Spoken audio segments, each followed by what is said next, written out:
Hello everyone, welcome to ferocious investing. आज हम लोग जानेंगे 5 चीज़ें स्टॉक्स में इन्वेस्टमेंट करने से पहले क्या देखनी रहती हैं, किसी भी स्टॉक्स में इन्वेस्टमेंट कैसे करना रहता है। पहले हम लोग देखेंगे स्टॉक्स का chart.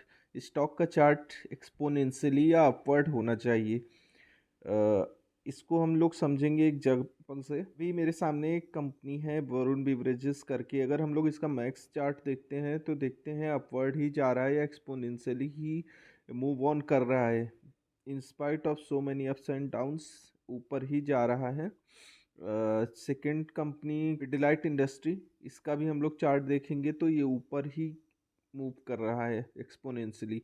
So first thing is chart जो देखना है हम लोग को, उसके बेसिस पे डिसीजन लेना है किस स्टॉक्स में इन्वेस्टमेंट करना है। सेकेंड चीज़ सेल्स एंड प्रॉफिट ग्रोथ है। सेल्स एंड प्रॉफिट ग्रोथ जो है वो बढ़नी चाहिए over the period of time. अगर हम लोग इसका प्रॉफिट एंड ग्रोथ देखेंगे सेल्स का, वरुण बिवरेजेस का, तो देख पा रहे हैं हम लोग कि दिसंबर 2012 से इसमें 1800 का सेल्स था, देन 2115 हुआ, फिर 2502 हुआ, फिर 3394, 3861, 4004, 5105, 7000, 6400, 8800, 13000, 14800। तो इसका सेल्स लगातार कंपनी का बढ़ रहा है। सेकेंडली इसमें अगर हम लोग प्रॉफिट भी देखेंगे, प्रॉफिट नेट प्रॉफिट देखना होता है। नेट प्रॉफिट में देखेंगे over the period of profit इसका फर्स्ट 3-4 ईयर्स में डाउन हुआ, फिर उसके बाद बढ़ना शुरू हुआ। 204, 300, 417, 357, 746, 1500, 900, 1921। तो यहाँ पे सेल्स और प्रॉफिट दोनों बढ़ रहा है। अगर इसका 3 साल का सेल्स हम लोग देखेंगे तो 49%, 5 ईयर्स 49% एंड 10 ईयर्स 51%। आपका स्टॉक्स का ग्रोथ भी सेम कंपैरिजन में उसी रेट ऑफ इंटरेस्ट से बढ़ता है या उससे ज़्यादा भी बढ़ सकता है। थर्ड चीज़ हम लोग देखते हैं बैलेंस शीट। बैलेंस शीट में हम लोग को क्या देखना होता है? Reserves and surplus. Reserves and surplus company के over the period of time बढ़ने चाहिए।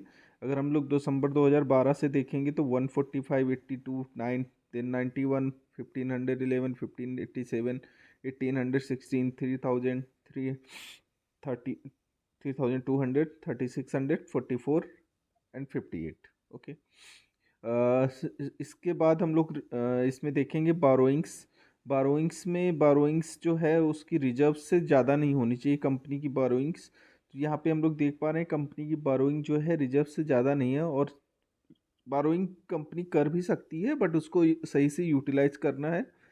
अगर वो अपने प्रॉफिट में यूटिलाइज कर सकती है बारोइंग्स को तो बारोइंग्स उतना इफेक्ट नहीं करती है। बट अगर वो बारोइंग्स करके भी लॉस में जा रही है कंपनी तो उस कंपनी में हम लोग को इन्वेस्टमेंट नहीं करना होता।